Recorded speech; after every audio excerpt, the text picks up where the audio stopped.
ध्यान देना तुम लोग। बोल रहा है कि दो पार्टिकल है जो मास m है और 2m है, रखा हुआ है किसी स्मूथ हॉरिजॉन्टल टेबल, और एक स्ट्रिंग जो है उससे हैंग किया गया है। देखो ये इस तरह से हैंग किया गया है, एक पुल्ली से अटैच किया गया, विच कैरीज 3m मास, जो मास कितना है 3m है, ठीक है। और यहाँ पे 2m है और m है। तो देखो इस दोनों में ध्यान देना, ये दोनों में टेंशन तो सेम लगेगा, यहाँ भी टेंशन सेम लगेगा और यहाँ भी टेंशन सेम लगेगा। ये बात तो समझ में आ रहा होगा कि दोनों में टेंशन सेम लगेगा, और यहाँ पे 2t लगेगा। ये बात समझ में आ रहा है ना कि टेंशन t और t। लेकिन देखो जिसका मास ज्यादा होगा उसका एक्सेलरेशन कम होगा या ज्यादा होगा, जिसका मास ज्यादा होगा उसका एक्सेलरेशन कम होगा या ज्यादा होगा, जिसका मास ज्यादा होगा एक्सेलरेशन कम होगा या ज्यादा होगा, कम होगा। तो इसका मतलब ये टेबल पे रखा हुआ है 2m टेबल पे रखा हुआ है, तो इसका एक्सेलरेशन a मान लेते हैं, तो दोनों तो सेम फोर्स न लगेगा, तो इसका एक्सेलरेशन क्या होना चाहिए 2a होना चाहिए, तब तो दोनों सेम हो जाएगा। बात समझ में आ रहा है, एक a होगा तो तब ना 2m इंटू a हो जाएगा, एक m है तो उसमें क्या होना चाहिए 2a होना चाहिए, तब तो दोनों इक्वल टेंशन आएगा। बात समझो, नहीं समझ में आया क्या?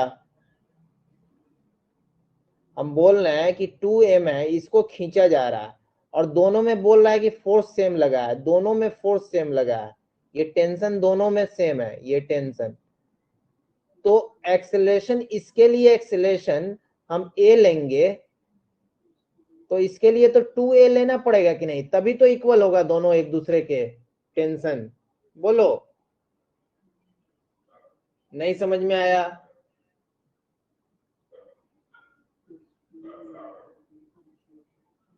नहीं, हम बोल रहे हैं देखो, मान लो कि एक और मास m है और एक मास 2m है, ठीक है। इसका बोल रहे हैं इस पे फोर्स जो लगा है, फोर्स लगा है F के लिए, F लगा है, और इस पे भी फोर्स F लगा है। तो F इक्वल कब होगा, दोनों फोर्स कब इक्वल होगा, जब इसमें हम A से मल्टीप्लाई करेंगे, 2a से मल्टीप्लाई करेंगे, और इसमें हम A से मल्टीप्लाई करेंगे, तभी तो दोनों फोर्स इक्वल होगा। 2am तब ना फोर्स इक्वल आ जाएगा। अगर इसको एक्सेलरेशन हम 2a देंगे और इसको एक्सेलरेशन a देंगे, तभी तो 2am आएगा, ये 2am हो जाएगा। ये बात बोल रहे हैं, समझ में आया सबको या नहीं? बोलो। रहता है तो acceleration of 2m plus acceleration of m divided by 2 is equal to क्या हो जाएगा, एक्सेलरेशन ऑफ 3m हो जाएगा क्या? बोलो, ये बात समझ में आया कि एक्सेलरेशन 2m को और एक्सेलरेशन m को जोड़ेंगे और डिवाइड करेंगे दो का, तो क्योंकि दोनों एक ही से लगा हुआ है, किससे 3m वाला से लगा हुआ। बोलो, नहीं समझ में आया?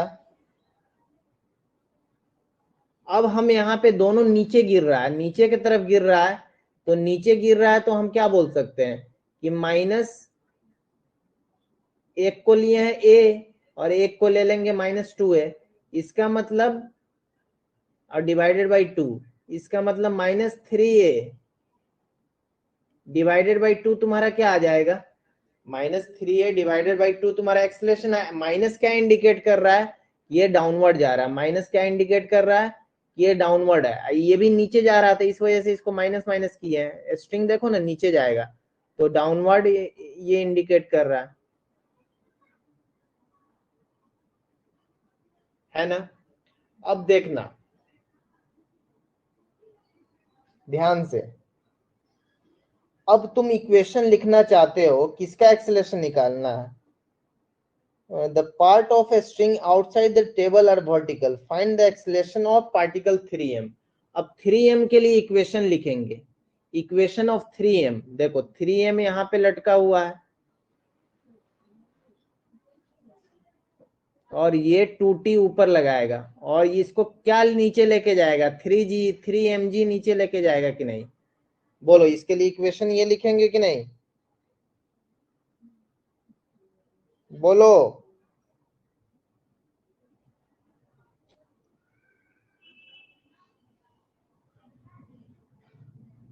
तो क्या लिख देंगे, 3 mg-2, 3 mg-2 is equal to mass into acceleration. Mass किसका, 3m इंटू एक्सेलरेशन।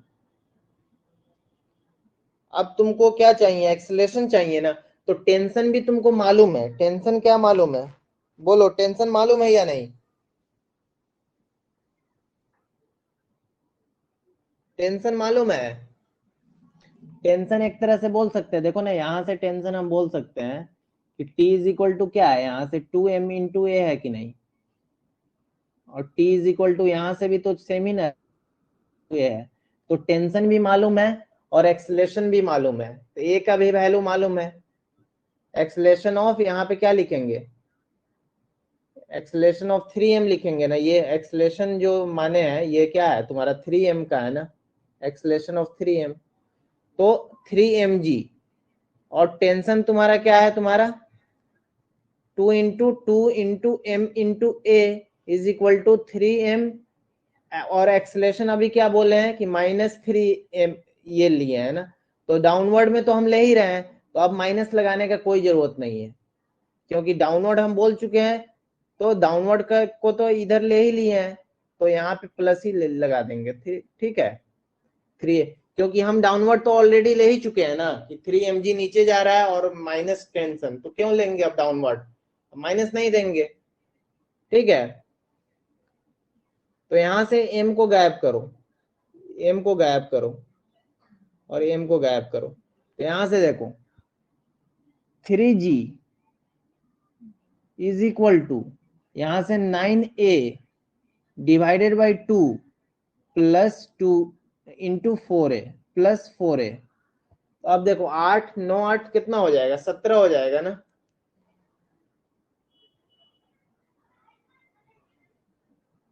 यहां पे लिख रहे हैं आप, तो कितना हो जाएगा, 9 plus 8 into a divided by 2 is equal to 3g।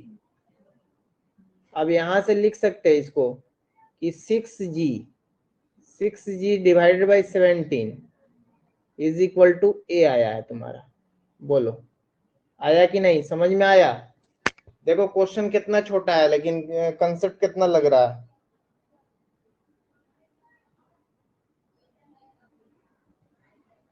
Acceleration किसका पूछ रहा है, 3m के लिए ना पूछ रहा है, तो एक्सेलरेशन ऑफ 3m क्या हो जाएगा।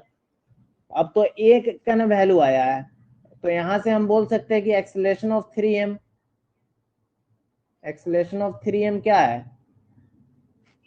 3a डिवाइडेड बाई 2 है, तो यहां से बोल सकते हैं कि 3 इंटू ए का वैल्यू कितना है, 6g डिवाइडेड बाई 2 और ये 17, तो 9g/17 आ रहा है, 9g/17, ये आंसर है तुम्हारा।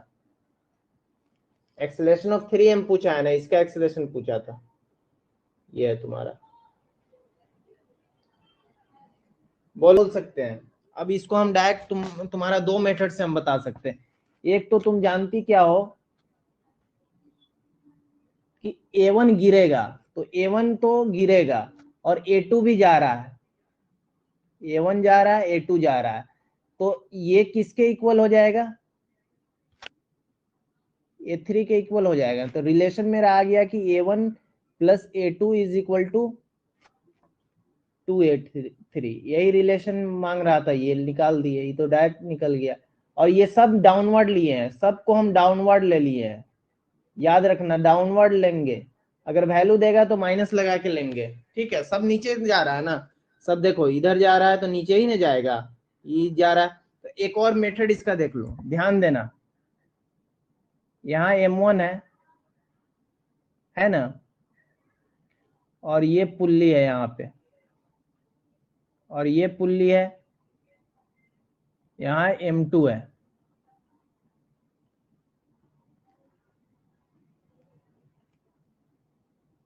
देखना कैसे सबसे सेम आता है, और यहाँ पे M3 है, और इसके एक्सेलरेशन को बोला है A1, ठीक है। इसके एक्सेलरेशन को बोल रहा है कि a2, इसके एक्सेलरेशन को a2 बोला है और इसके एक्सेलरेशन को a3 बोला है, यही ना बोला है। अब ध्यान देना, ये जो वैल्यू है तुम्हारा ये है x1 है, ये मान लेते हैं कि x1 है, और ये मान लेते हैं कि x2 है, यहां से यहां तक का लेंथ, और ये मान लेते हैं यहां से यहां तक का लेंथ x3 है, x3 है। ठीक है, तो देखो x1 plus x2 plus 2x3 ना है, देखो है ना कि 2x3 है, x1 ये है, x2 ये है, और x3 ये वाला और x3 ये वाला, तो 2x3 इज इक्वल टू हम क्या लिख सकते हैं, कांस्टेंट लिख सकते हैं क्या, बोलो, कांस्टेंट लिख देंगे। अब यहां से डिफरेंशिएट करो तो dx1 डिवाइडेड बाई dt, और यहां से dx2 डिवाइडेड बाई dt, और यहां से क्या लिखोगे 2dx3 divided by dt is equal to 0 हो जाएगा। अब एक बार और डिफरेंशिएट करोगे तो d square x 1 by d t square, और यहां से करोगे तो d square x 2 divided by d t square, और इसको करोगे तो 2 d square x 3 divided by d t square is equal to 0। बोलो, अब जब ये वैल्यू डी स्क्वायर एक्स 1 आया तो देखो ये वैल्यू को क्या कर रहा है, छोटा कर रहा है कि नहीं, ये लेंथ को छोटा कर रहा है, तो छोटा कर रहा है तो इसको हम बोल सकते हैं कि -a1, और इसको भी छोटा कर रहा है, देखो स्ट्रिंग छोटा हो रहा है तो -a2, और यहाँ पे देखो स्ट्रिंग बड़ा हो रहा है, जब ये दोनों स्ट्रिंग इधर आएगा तो ये बड़ा करेगा ना, तो इसको हम लोग +a3 2a3 लिख देंगे इज इक्वल टू 0। अब देखना 2a3 इज इक्वल टू क्या हो जाएगा, डायरेक्ट लिखो, उधर ले जाओ, a1 प्लस a2 आ गया क्या, अब बोलो मिला कि नहीं आंसर भाई, जो आया था मिल गया। चलो ये